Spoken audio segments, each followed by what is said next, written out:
Un tiempo más. Con José del Río y Martina Rúa. Sábados de 8 a 10. En Metro.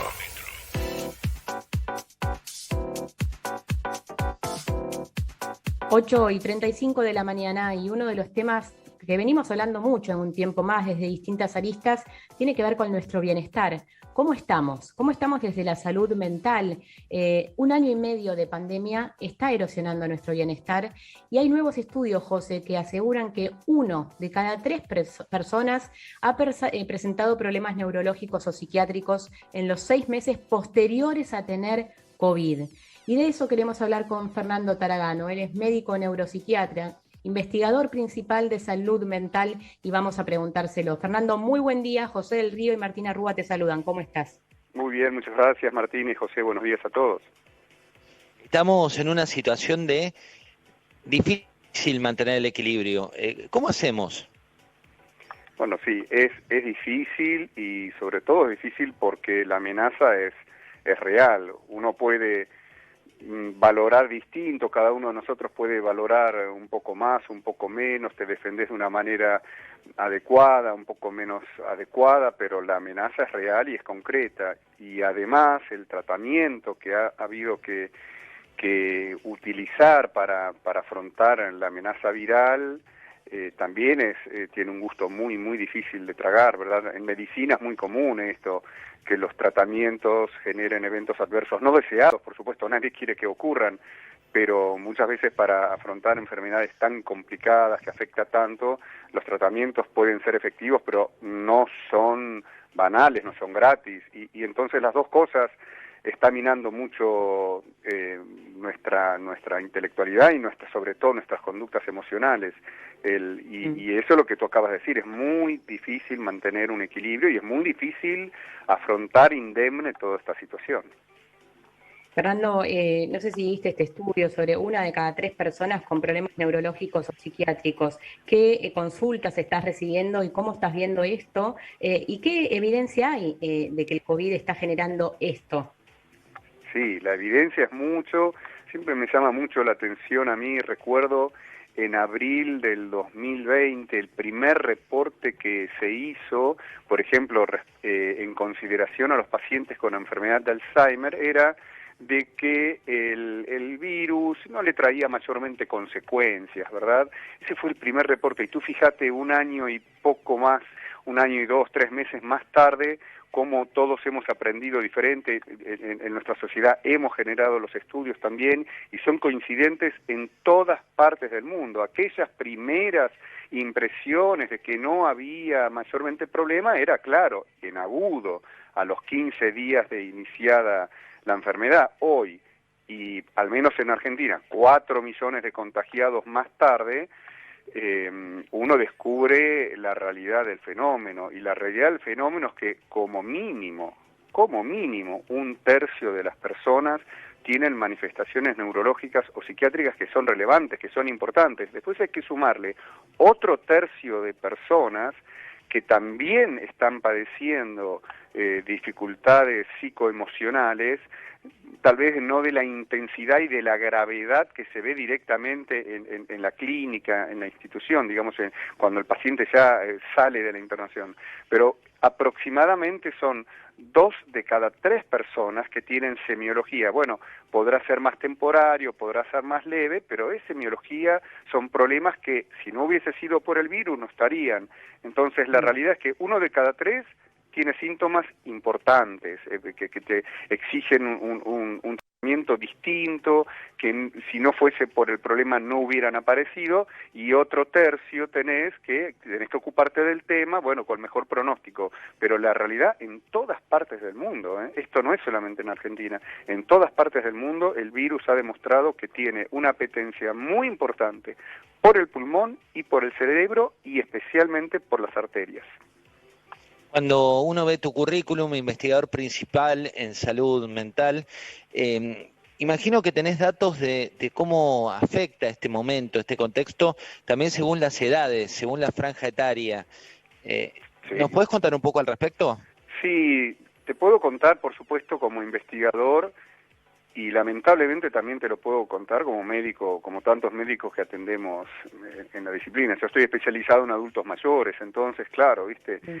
Después de un año y pico y uno ha tenido que afrontar muchos fallecimientos de los pacientes que uno atiende y muchas complicaciones, y con esto te estoy diciendo que claramente y largamente el grupo más afectado es el adulto mayor, y bueno, esto están todas las estadísticas de los fallecimientos, ¿verdad?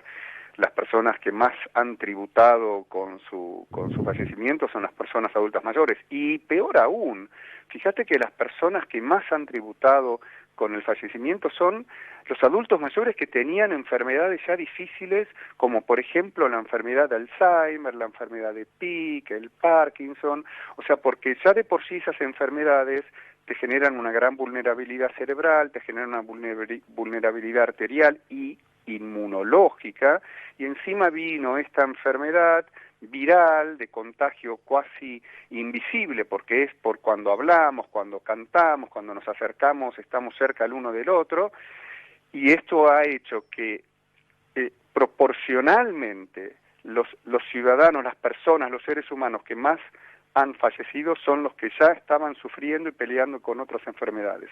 Y en el extremo opuesto, que ahora, claro, después de 4 millones de personas, también aparecen los adultos jóvenes, por supuesto.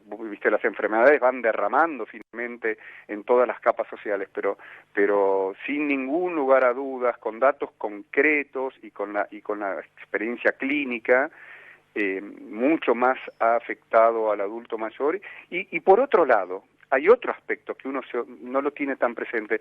Cualquier ser humano que tenga 10 o 15 años y ha estado sufriendo un año entero o 2 años enteros, le queda como 60 años por delante para tomarse una sana revancha y reparar todas sus dolencias de la existencia.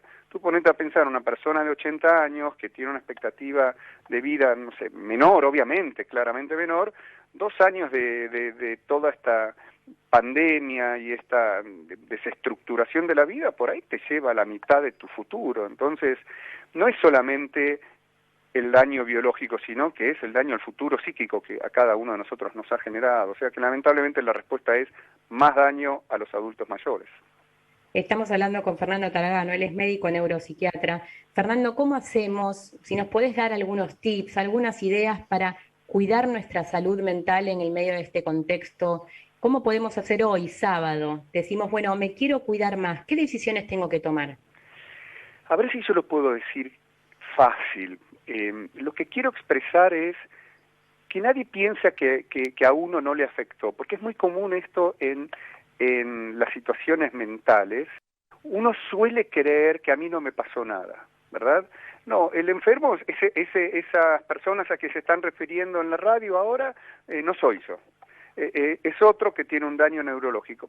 Eso generalmente hace que uno tenga la guardia muy baja. Uno tiene que pensar que todo lo que tenga que ver con nuestra salud mental, como son cosas que no se ven, no se palpan, no duele tanto como cuando tenés un cólico hepático, para decirlo fácil, uno suele pensar que está exento. Y la realidad es que nuestros procesos cognitivos, emocionales, intelectuales, muchos de ellos están automatizados para facilitarnos la vida. Entonces, ¿qué quiero decir? ¿A dónde voy? El tip más importante que puedo decir es que porque uno pueda reír igual, no debe descartar que está impactado. Y lejos, este es un dato concreto que te doy, Martina, lejos la emoción, la reacción emocional más perturbadora de este año y medio es la irritabilidad. La irritabilidad es una conducta muy automática de nuestro psiquismo. Es muy difícil sostener la calma, sostener el equilibrio durante un año y pico ante una amenaza persistente. La persistencia de una amenaza hace que nos volvamos más irritables, como defensivamente hablando, y como colapso de una tensión psíquica. Entonces, que uno no diga, y bueno, ¿cómo no voy a estar mal? ¿Cómo no voy a contestar mal si todo está hecho mal y todo está hecho una porquería? No, eso es lo evidente.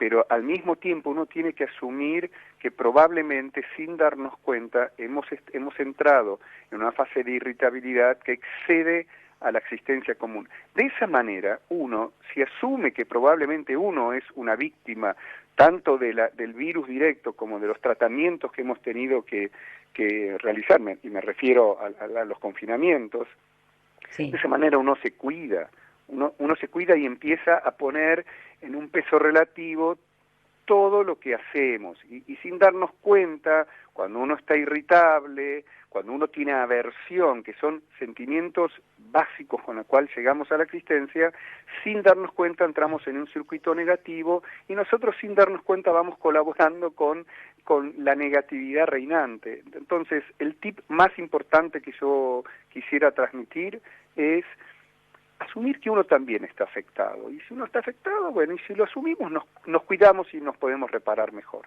Yo creo que es lo más importante que te puedo decir, pero claro, al mismo tiempo sé que es un tip es difícil ponerlo en la mano esto y accionar, pero bueno, es lo más importante que yo querría transmitirles. Claro, pero al escucharte me parece que más de uno vamos a hacer el clic y nos vamos a permitir en el día de hoy preguntarnos, bueno, quizás yo también estoy así, quizás yo también necesito un poco de ayuda. Gracias, Fernando Taragano, médico neuropsiquiatra, investigador principal en salud mental, por esta llamada con Un Tiempo Más. Un cariño a todos.